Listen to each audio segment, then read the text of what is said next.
Okay, hello everyone, and welcome to our Summer Innovation Webinar. I'm Chuck Gordon, CEO of Storable. Thank you for carving out some time to join us today. We know how busy things are this time of year. Today's theme is all about driving demand in the busy season. We've packed this session with valuable insights, trends, and tools designed to help you capture more demand and grow smarter during your peak months. So let's quickly go over a few housekeeping items before we dive in. Today's webinar will run for about an hour. If you have any technical issues, use the chat feature and a member of our team will help out. We want our time together to be interactive, so throughout the session, you'll see a few polls pop up. We also encourage you to submit questions as we go, and we will endeavor to tackle as many of them as we can during the Q&A section at the end. Now let's move on and take a look at the agenda. Here is what we're going to cover today. I'll kick things off with an overview of key market trends, what's happening economically, what's shifting in storage, and what the data is telling us as we enter the busy season. Then we'll hear from Charles Needham, who will share a fresh case study and actionable marketing tips to help you compete digitally this summer. And then finally, we'll have Matt Beal join us, and he'll walk you through how our latest product innovations are designed to help you capture more demand and improve results right now when it matters most. So without further ado, let's go ahead and get started. First up, let's talk briefly about the broader economic environment.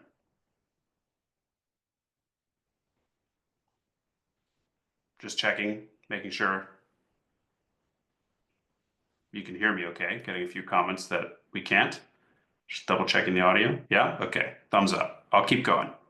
So the Fed held interest rates steady through Q1, and while core inflation ticked up slightly by 0.2% in April, year-over-year inflation is at its lowest point since early 2021.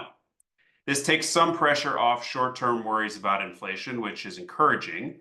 However, tariff discussions are creating some uncertainty, especially around construction and M&A. There's an expectation that inflation could rise again depending on where tariffs go.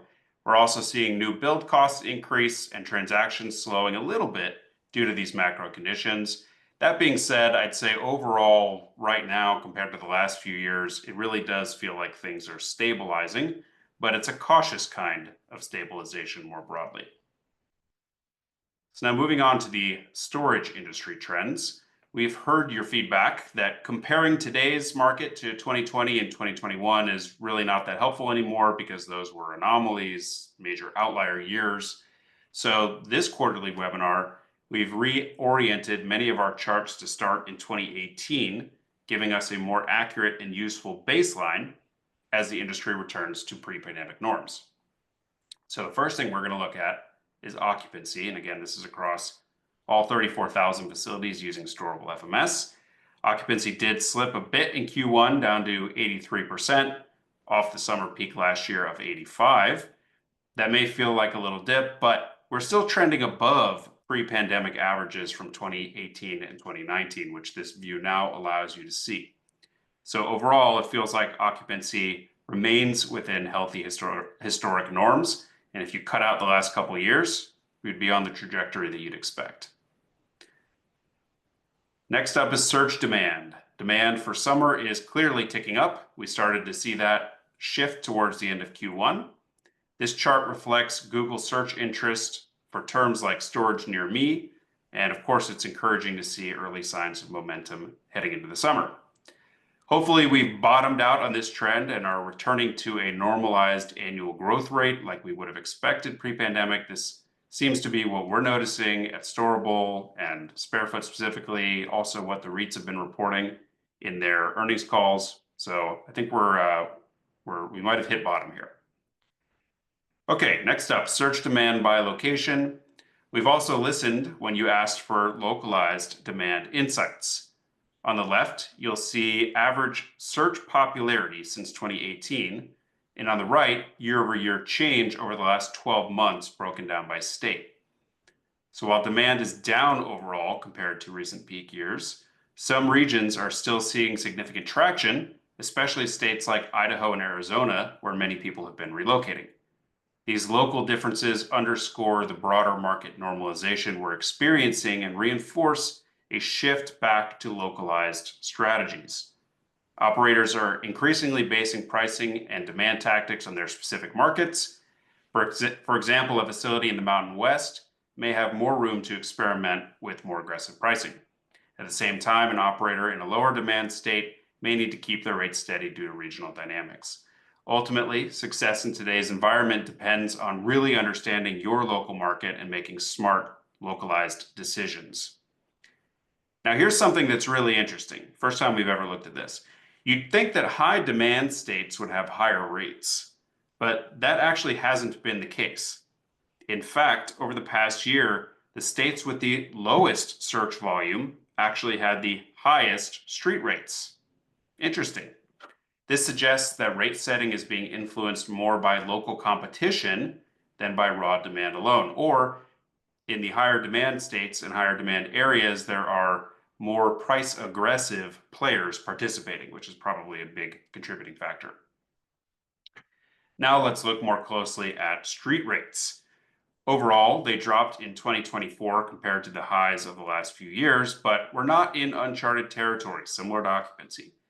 In fact, today's rates are right back in line with what we saw in 2018 and 2019, again signaling a return to a more typical market environment. This chart shows move-in rates versus achieved rates over time. The lighter colored line is the price that a tenant paid when they moved in, and the darker line is the price that that same cohort of tenants is paying now. On average, rates increase after move-in, unsurprisingly. In November 2024, the average move-in rate was $201, and by the end of Q1 2025, it had declined very slightly to $194. Now, there's been a lot of discussion about aggressive rate increases in our industry, and even legislation being brought up in various states to address that. But this chart shows that on average, across all 34,000 locations using Storable FMS, we are not seeing super aggressive recent rent increases outside of the historical norm. Now, this number includes many thousands of facilities who never do any price increases at all. So if we segment this data a little bit more, we might see something different. And that's what this slide shows. Now we're looking at facilities who do rate increases. And this is showing that the average first rate increase across all three of our facility management systems, SiteLink, Easy, and Edge, has been going up over time. We're focusing on data through the end of 2024 for two reasons. First, the most recent months often show artificial spikes because many new tenants haven't yet received their first rate increase. And second, a portion of those recent move-ins likely received promotional offers, which can make their first increase appear unusually large when the discount ends. So by looking at more mature data, specifically from Q1 2018 through Q1 2024, we get a much cleaner picture. And the trend that emerges is the initial discount is shrinking and the first rate increase is becoming steeper.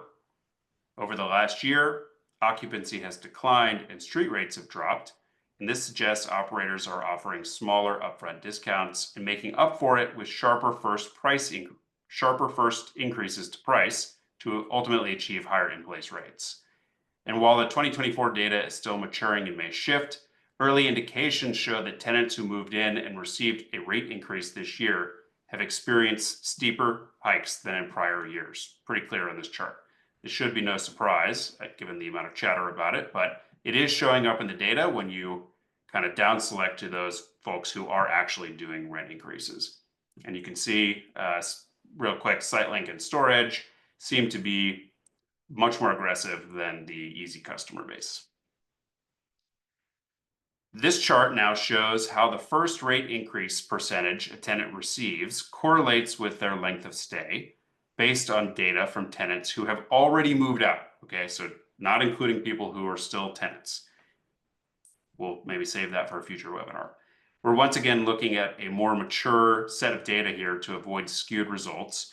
And we found something probably not that surprising, that modest increases between 1% and 10% have the least impact on length of stay, Once you move into the 11 to 20, 21 to 30, and 31 to 40% ranges, the average length of stay remains fairly consistent. But once that first rate increase exceeds 40%, that's where we see a more noticeable shift. On average, tenants in this group stay nearly 2 months less than those with smaller increases. So while this doesn't account for current tenants still renting, the trend suggests that larger first rate increases are associated with shorter stays among tenants who do move out. So as you gear up for busy season and think about ways to grow NOI, this is a useful reference point to help balance pricing strategies with expected tenant behavior. All right, interesting stuff today. That's it for my content. Before I pass the baton on to Charles, we do want to do our first poll. And that poll is, how would you rate the impact of the following challenges on your business? Give it a second to pop up. There it is. Time spent on manual tasks versus strategic growth initiatives, expansion and scaling complexity, maximizing revenue beyond basic unit rentals, attracting and retaining quality tenants, and staffing costs and operational complexity. Should see results start rolling in here in a moment.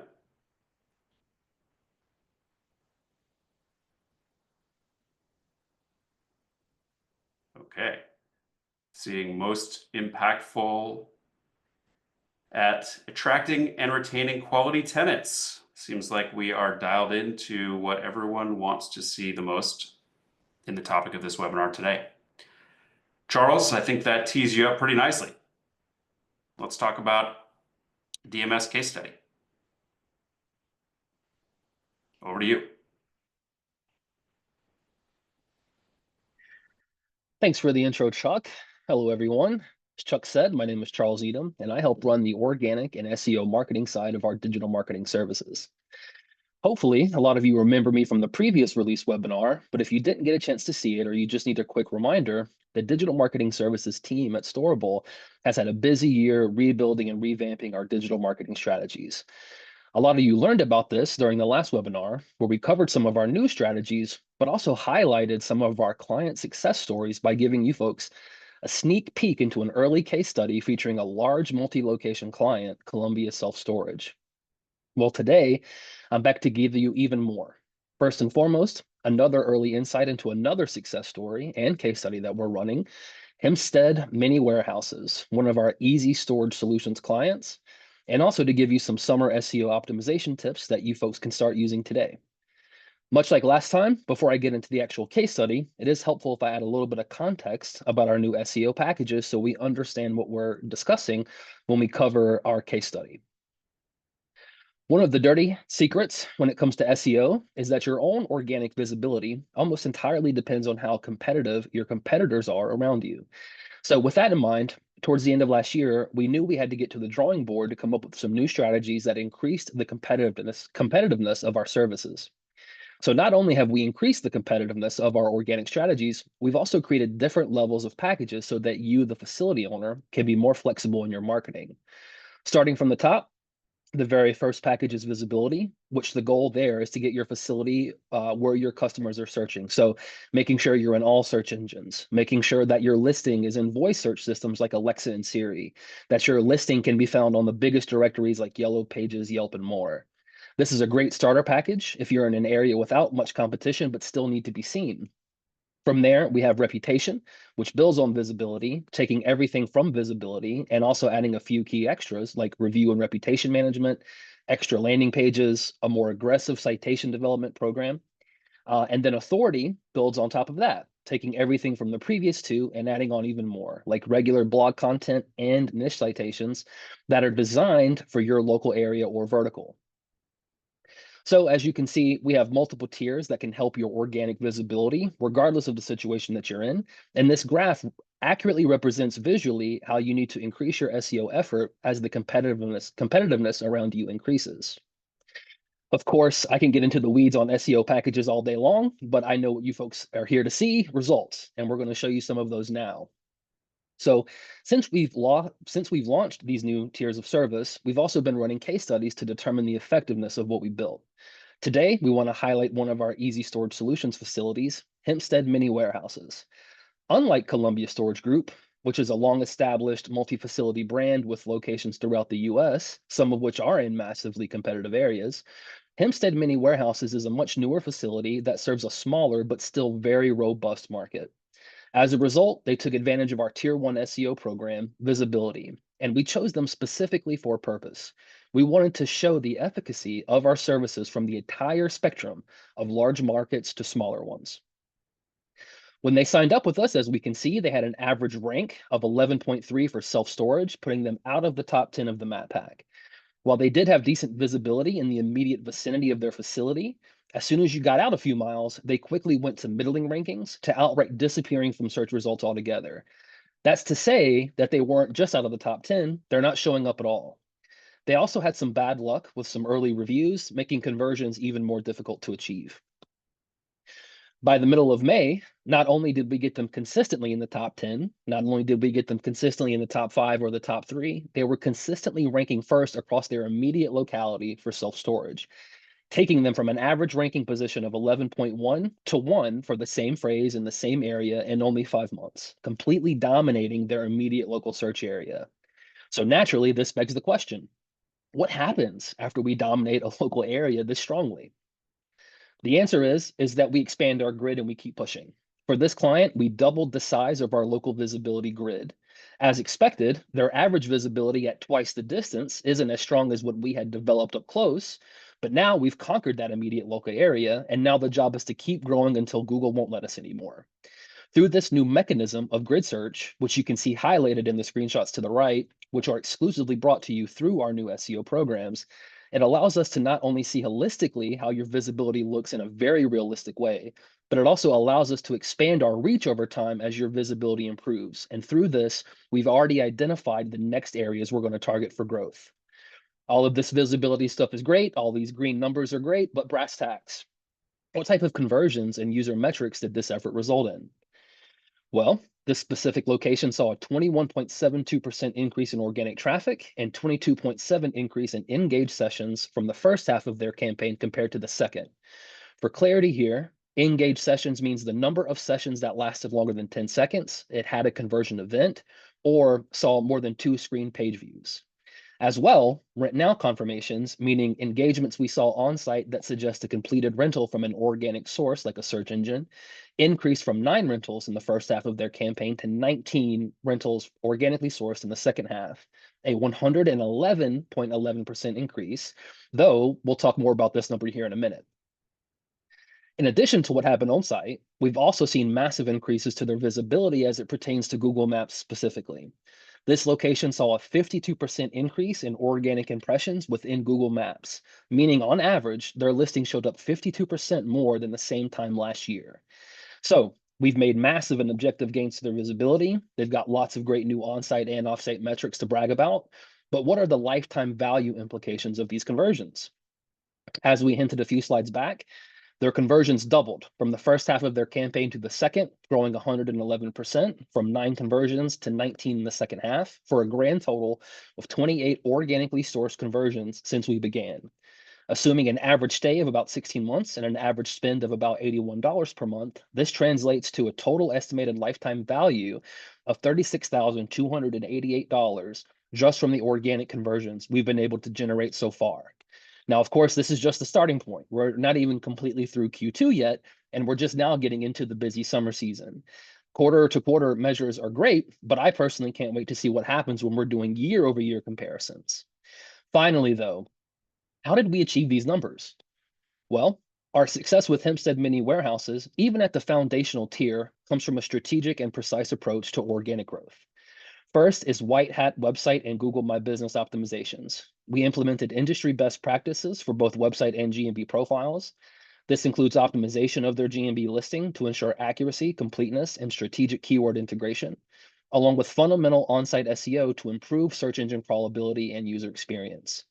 Second, targeted local listings and citations. We systematically built optimized local listings and citations across relevant directories. This amplifies Hempstead Mini Warehouse's online footprint and reinforces their local presence, a critical factor for local search visibility. And of course, the best for last, my personal favorite, precision through local ranking feedback. So using those local search grids, utilizing advanced local search grid tools that we've seen on a few previous slides, we gained granular insights into Hempstead Mini Warehouse's performance across their hyper-local geographic areas. This local ranking feedback allowed us to identify precise areas with lower visibility and tailor our optimization efforts to address these exact gaps, leading to hyperlocal improvements in search rankings and ultimately increased overall visibility. This data-driven approach ensured our optimizations were not just painting by broad strokes, but instead were highly targeted adjustments for maximum impact.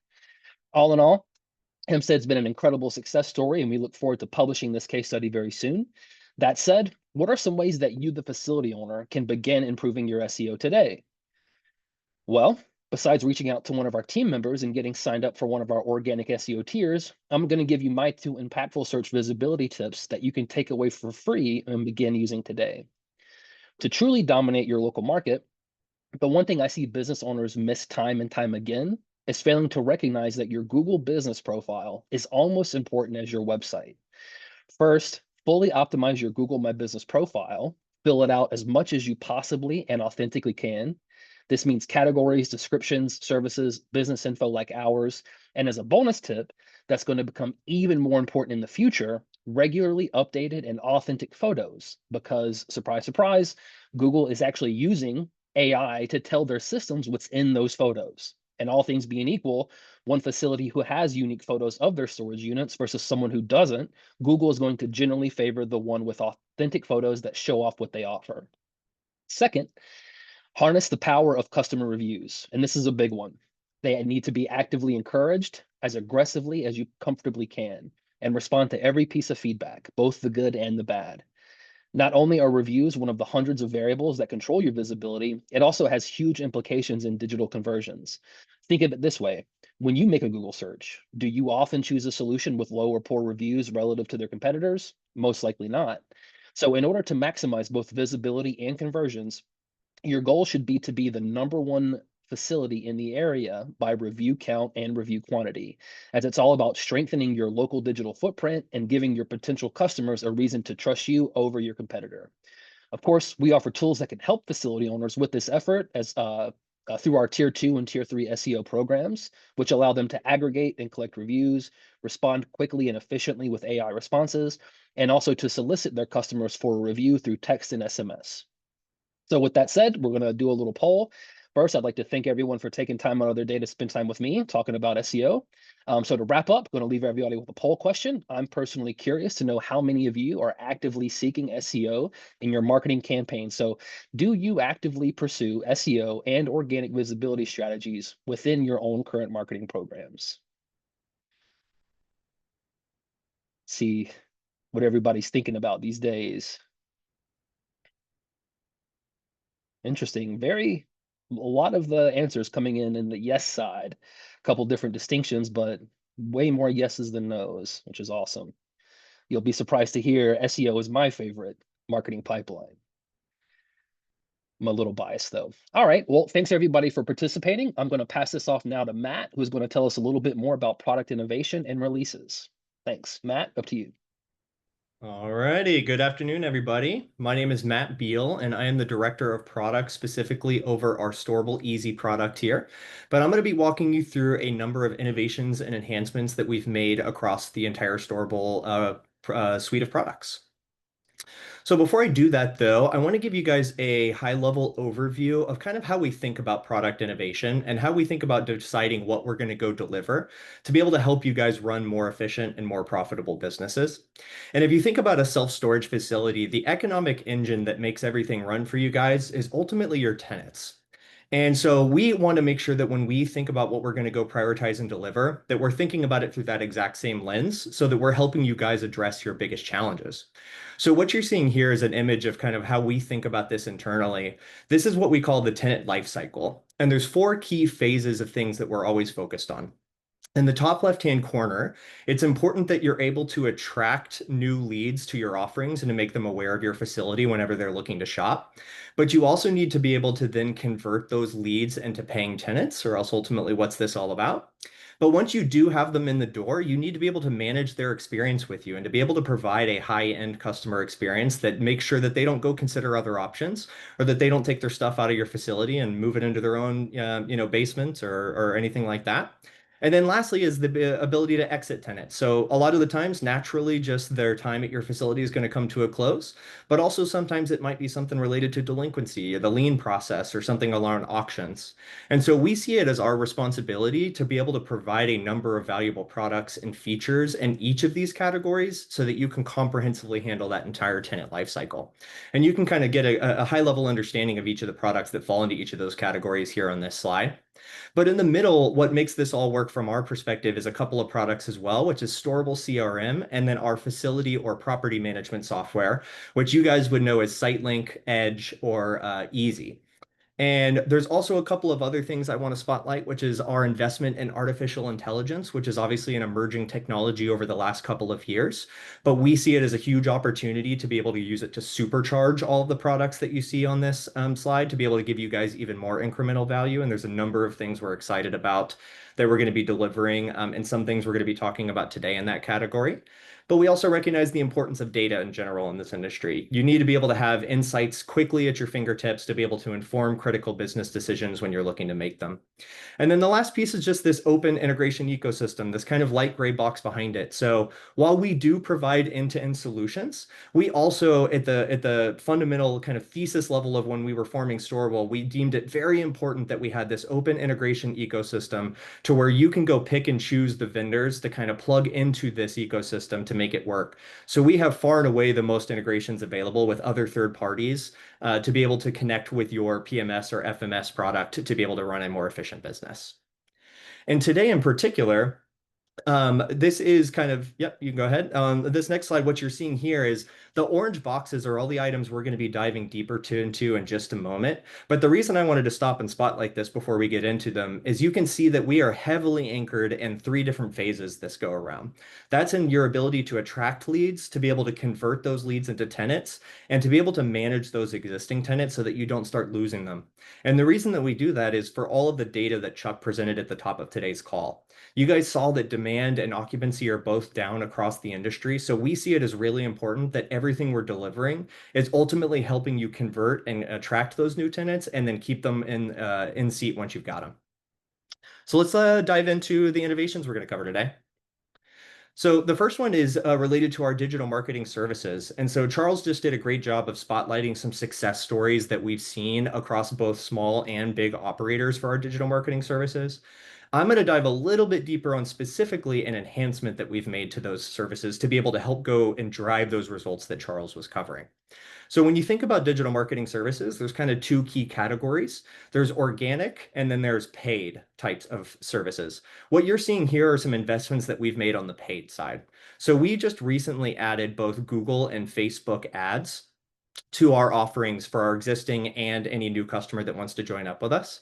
And what this helps does is be able to provide a targeted local reach, increase your visibility and your brand awareness. And we do that through these things you're seeing on the second bullet, right? That's retargeting, personalized ads, custom campaigns. You'll notice a lot of words like personalized, custom. We work directly with you to be able to understand your market, your needs, what's unique about your business, to be able to then go spotlight that in front of your customers. And when it comes to page strategies, it's really important that you don't just set it and forget it, because the reality is the ecosystem is always changing, your market is always changing, your competitors are always changing. So our commitment to you as part of our digital marketing services is that we don't just set it whenever you sign up with us. We continue to meet with you on a regular basis to provide ongoing support and continuous optimization around all of these things. And then we give you regular reporting around metrics to be able to make sure that you understand what the return is on your investment that you're making across each of these. And then next up is a Storable Easy feature. And so we are very excited that as of next Wednesday, July 2nd, so this isn't quite available, but it is very, very close. We're about a week away. We're excited to release our customizable waiting list. And so this is one of the most common feature requests we get from customers. And you might ask, well, why are you focused on delivering a waiting list if you just told me demand and occupancy is down? And that's a very fair and great question. We also happen to get a question from one of you guys attending this webinar just now, and I want to answer it and kind of give you some context context as to why this is important for Easy. The question we got was, do we have any insights as to why Easy storage providers have the lowest price increases? And I think that's a great question. I've met with over 1,000 Easy operators over the last 6 months in a variety of ways, over phone calls, interviews, also some surveys. One of the most common things that I hear from that group in particular, there's some things that make the Easy customers very unique. It is a fantastic solution for what we call the low end of the market, just meaning one facility and maybe 50 to 200 units kind of thing. That's most of our customers fit within that kind of framework. Whereas users of SiteLink and Storage typically have, 10, 15, 20 facilities. Now, there are exceptions to everything I said. There's plenty of one facility operators using storage, et cetera. But the reason that's relevant is that if you think about the scale that you're operating within, if you have 100 facilities and you go raise your rates by 5%, that's a lot of money across all the different tenants across those. So they kind of justifies that level of investment. On the Easy side, a lot of what I hear from customers by contrast is they're not actually sitting at the desk for 40 hours a week at their facility. They think of it as a side investment. This is something where they're either raising a family or working a full-time job, and self-storage is just kind of a passive source of income off to the side. And as a result, if you go increase your rates by 5%, it's the same level of effort you put in, but you get much less money than someone from a 100 facility operator. And that's at the heart of why we don't see as many rate increases. We still see plenty of customers do rate increases, and in fact, we would especially recommend it as you hit certain occupancy levels. But what we find as a result of everything I just said, Chuck showed how occupancy continues to trend down. What's interesting is on the Easy side, it is trending down, but at way less of a rate, and that's because those rate increases are not kicking people out the door as much. So I talk to customers on a regular basis that are at 92, 94, 96% occupancy still on the Easy side. So all of that to say, that leads me into why a waiting list, right? So if you're still at 92, 94% occupancy, a lot of these customers who are in rural markets have kind of lines of customers that want to rent from them when that next 5x5 opens up. So what we've added here is we've given you, in the same way that you have full customization over your sign up or your online move-in experience, we have now extended those exact same controls over to your waiting list. So you can now go in and add new custom fields, or you can decide to turn your existing custom fields on for your waiting list. You can decide if they're just going to appear on it as optional, or you can make them required. And it's important to note that when we turned this on last week, it's very important to us that we don't change anything about anybody's operation on day one. So your facility's waiting list will continue to operate just like it does today, next Wednesday. But if you do want to go start taking advantage of this, you have the ability to go into your field settings and to go make these adjustments. Great. So next up is around more of the managing your tenant lifecycle. So how do you keep your customers happy? Well, the first thing to just address straight up front is that if you are not communicating with your customers via text messaging, you probably should be. Let's start there. We've proven time and time again on our side via data surveys with customers that they prefer texting over things like email or physical mail all day long and twice on Sunday. And so on Easy, we have always provided, or for many years, I should say, provided our customers with the ability to text their tenants. But if you had something that you wanted to go text all of your tenants, you had to do it one at a time, unfortunately. So if you have 1, 2, 300 tenants, you got to sit down, and even with copying and pasting, that's still going to take quite a bit of time to go send all of those messages. And as I said, a lot of our customers operate their storage facility as a side investment. So this is not something that really aligns with how you guys are wanting to run your life and whatnot. So we went and developed mass texting, which is now the ability for you to go be able to, with one single click, you can send a text message to every single one of your customers. And if they respond, you can track those responses and respond one-on-one directly, just like you always have been with the normal texting that we've already delivered many years ago. But we've also given you some groups, and I know the screenshot's a little small here, but this is already available in live if you want to go into your software. But you can see there's a number of groups that you can actually target. So for example, some of the things we've seen our customers that have been using this for is they might use it for marketing on their waiting list, right? Maybe you have a ton of people waiting for a 30x30 and you got some 20x20 sitting around. Well, maybe you go send them a couple text messages offering a special to consider a 20x20 and see if you can get them in. But you also might do it for something like an outage at your facility, right? Or making them aware of some construction or something that's going on at your facility so that they don't have to drive a bunch of call volume for you and your team. You can proactively let them know. So far, this is a 98% satisfaction rate for the customers that have been using it, which we are thrilled about. We're really excited about it. So feel free to get in there and use this. This is live today. And if you guys have any feedback, we'd love to hear it. The other piece on this is kind of the follow-up to that is one of the other most common things we heard is because this is a side investment and you're not sitting at your desk all day, historically, if a tenant responded to one of your text messages, the only way that you would have known that is if you were sitting at the software and you saw the little bubble pop up saying that there's a new text.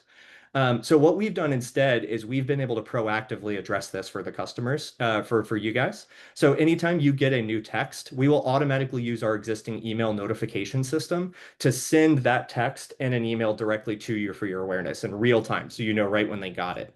And then you'll also notice that there's a link right there that says reply using the customer page. And if you click on the customer page, it'll take them straight to the tenant record on your phone, and you can immediately respond to them right away. So there's some other things we're working on and considering here, like being able to move this over into a text message app. We get that as a very common thing. That would have taken us much more time than it would have taken us to deliver this quickly to you. So we're considering both, but we just wanted to get something quick out the door that you guys have been asking for a long time to be able to help you kind of run the business in the way that you would expect. All right, next up is Storable CRM, and this is a product formerly known as Call Potential's Lead Manager or Contact Center, in case you guys are using those products and, we went through a rebranding experience just to make sure we all know what we're talking about here. And this is another feature that's in this kind of attracting and converting leads bucket. And so CRM in particular is a product that provides either if you're running a call center or if you just have managers that are kind of maintaining multiple facilities, it provides a really easy to use interface to be able to go work those leads and to be able to convert them into paying customers. And so we've introduced a number of valuable enhancements to that offering based off of popular customer feedback to make sure that you guys have the tools necessary to be able to go run that day to day at a time where demand and occupancy is down. So we've added 3 specific things that you can see on the bullets on the left here. One is that if you have multiple facilities within your portfolio, you can now actually see the inventory across your entire portfolio. So maybe you've got a facility that's just a few miles from another one and it's out of 5x5s, but the other one's got 5x5s to rent. Great. You're going to see that right there in the list, and you can see if that's something that they'd be willing to do, to drive a couple more miles to be able to move them over there. But you also have the ability to do some more robust sorting and filtering based off of what the tenant is telling you they're looking for in a unit. And then you can also take advantage of tiered pricing or value-based pricing, which is already available for StoreEdge. It is now exposed within the CRM platform as well, so you can kind of encourage those upsells based off of premium attributes on the units. And this is all available specifically for our Edge integration with CRM. So if you're using Edge PMS plus the CRM product, these are things that are available to you today. Great. So what you're seeing here, guys, is just kind of a high-level summary of all of the things that we just discussed today that are all kind of anchored around driving demand and managing the customer experience. But we also wanted to add and just kind of make sure that you guys were aware of the things that we covered in the last webinar. So what you're seeing here is kind of a summary of everything we've delivered throughout 2025 across the platform. And there's 2 items in particular I want to spotlight, mostly because after those webinars, we've gotten such positive feedback from customers that have adopted a couple of these things that if you're not using them, we just wanted to make sure that you were aware of them. And the first one is on our Edge platform is a feature called Snapshot AI. And what this does is it uses AI to be able to summarize all of the key insights on a particular tenant record. So maybe a tenant just picked up the phone and gave you a call. You click on one button and it'll summarize kind of what they've been texting you about, talking about. Are they delinquent? Are they not? And it'll kind of give you a real quick glance what's going on with this customer so that you can really appear as prepared and understanding of who that person is and what you need to do to be able to support them. And this is also something that we are currently designing on our SiteLink product as well. So keep your ear to the ground. We will be sure to let you guys know when it's available, but it is coming soon on SiteLink as well. And the other one is our account updater on the right here. And this is a payment solution. So one of the things we've heard from all customers related to payments is how much time it just takes to keep track of whose tenants have cards on file that are accurate, which ones need to be updated. You have to do constant outbounding as cards are expiring. A lot of pain associated with that, just a very time-consuming process. We're actually able to automatically in the background work directly with the card brands as people's cards are expiring to go get the new information and update it in your software without you ever even knowing. So what would have been a task on your task list or one more thing for your manager to do is now fully automated, and you just continue to make money off that tenant.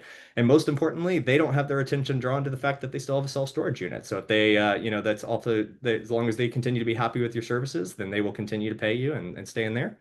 And this is something that will be available on Easy and SiteLink eventually as well. So kind of the same as the snapshot. Just keep your ear to the ground, and we will be sure to communicate with you guys when that's available as well. So, all right, we are going to go to our last poll of the day here, if you guys don't mind filling it out. What we are trying to just do is stay on top of what is the most important things to each of you guys as operators. We're going to take this information back home to our product org and make sure to share this so that everything that we're delivering and developing is through the lens of what is most ultimately important for you guys.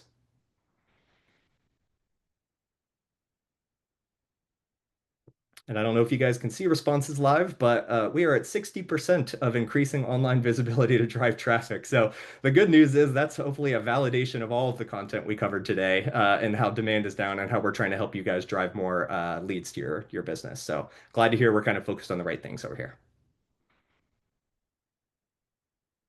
All righty. Well, Chuck, I will pass it to you for our Q&A. Great. Thank you, Matt. I have a feeling you might need to stick around. Looks like we've got a bunch of product related questions in there today too. All right, bring them on. All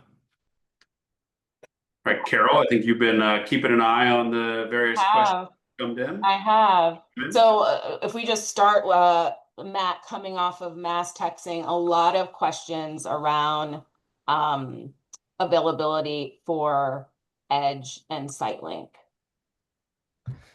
Gotcha. Yeah, so I am over Easy, so I'm just gonna make sure that everyone knows that I don't have a lot of control on that. But here's what I would say is I think it's a great sign of that is something that is of interest to you guys to see as many as I'm seeing there in the questions there. So what we'll do is I'm glad to bring that back to our product teams and make sure that folks are aware of that. I don't think that we have any timelines or anything that we're ready to commit to on any of that stuff though, or anything I'd be comfortable sharing today. Okay. But to know that there's interest there. Okay. This one, Charles, I think would be good for you from Corey. And this was relation to your section. Do you have any plans to introduce the ability to track online reservations and rentals in GA4 for SiteLink customers using Rental Center 2? Yes, absolutely. So in my mind, all of this work, retooling all of our services, this ultimately leads to a place where ROI reporting is front and center stage for really all of client reporting. So we currently have 2 projects in the pipeline for this. Within the digital marketing department, which is the department I'm in, we are currently retooling our engagement tracking and conversions specifically for Google Analytics 4. Google Analytics, of course, is the industry standard. However, the challenge we have with GA is that analytics at the individual site level is incredibly easy, but bringing it to scale is the current challenge we're working on. And then finally, there's another larger project being done on what's being called the data layer, which will also provide much more specific and engagement tracking information. So that was the long answer. The short answer is yes, we are working on this, and you guys should be seeing it when we're completely wrapped up. Okay, great, thank you. I'm gonna go to Matt. This one is back to you. This is a question that came in earlier from Elvia. Do you have insights why easy storage providers have lowest price increase? And I think you touched on this a little bit in your section, but I just want to make sure we give an opportunity to answer the question holistically. Yeah, and actually there was a second piece I meant to cover with that one anyway, because I think it is such a great question. So I'll quickly reinforce what I did share, and then let me give you a little more context. So the first piece that I covered, but I'll reinforce, is that what we see is that just due to the nature of the scale of your portfolio, it just makes less sense to spend time investing in doing rate increases. So I am speaking in generalities. Keep in mind, everyone is unique. I have plenty of customers that do 10, 15, 20% rate increases. But in aggregate, when you only have 100 units, a 5% increase is only going to be so impactful, right? Just the math of that. But if you have 100 facilities that have 300 units each, a 5% increase is very, very significant amount of dollars. So that's at the heart of what I hear a lot of people is just the amount of time it takes versus the amount of money they get back. The other piece I didn't get a chance to cover, but I do think is important is It's also just due to the nature of the types of markets that we hear easy customers serve. So a lot of times on site link and storage, due to the nature of kind of like class A, really big facilities are kind of what they're interested in. They're usually in high, like very populated suburban or even urban markets. By contrast, a lot of my customers on Easy are on the kind of smaller suburban side and a lot of rural markets. And so a lot of what we hear there too is that they have much closer relationships with these people. They're not as maybe anonymous as that they might feel like they are whenever it comes to storage or SiteLink.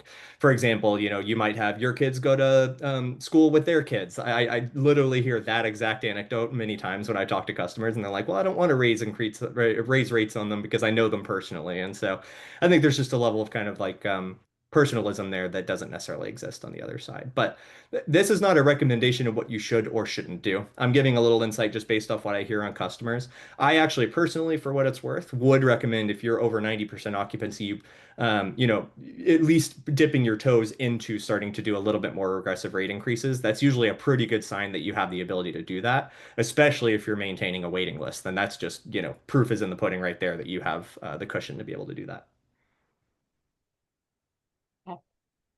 There is another one, Matt, not to keep you on the hot seat, but a lot of product related questions. Okay.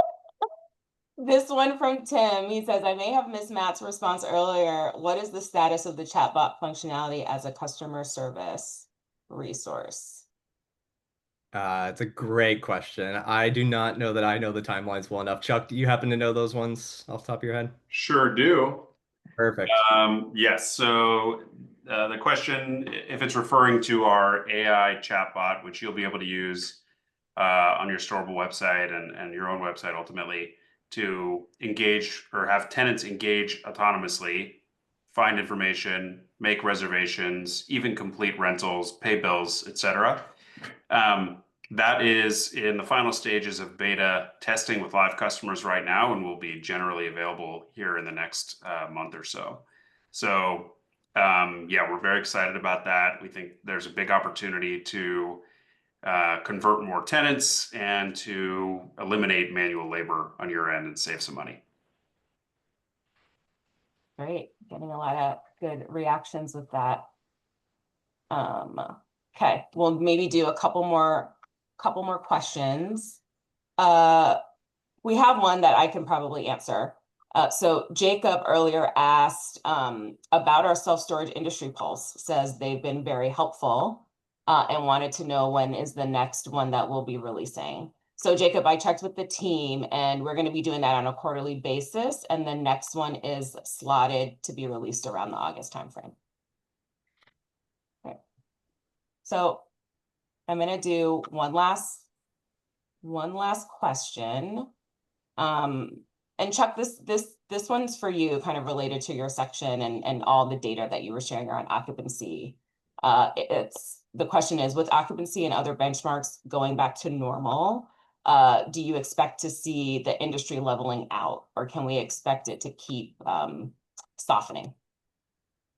Great question. I think that my answer to that would be it feels like we've hit the bottom and we should continue on kind of a more normalized annual growth rate from here. I think it kind of depends a little bit on moving and if the pace of moving in the United States picks up. I think we're going to need to see interest rates drop for that to change materially, but until that happens, I think we probably are pretty steady. So yeah, net, I don't think we're going down more, but in order for it to really turn around, we're going to need to see interest rates drop. Makes sense. Makes sense. Also, there's lots of great questions in here that we didn't get a chance to answer. We will make sure that those are all followed up with, and we'll get you direct answers. So thank you all for submitting your questions. Lots of great ones in there. Yeah, that's right. We're going to put a team member on it to follow up with you guys. We have everything captured, especially as there's some of our product experts were on the call today to address specific questions around SiteLink and Edge. And so we'll definitely follow up. Thank you. Thank you for joining the summer release webinar, everybody. Thanks, everyone. Thanks, y'all. Okay.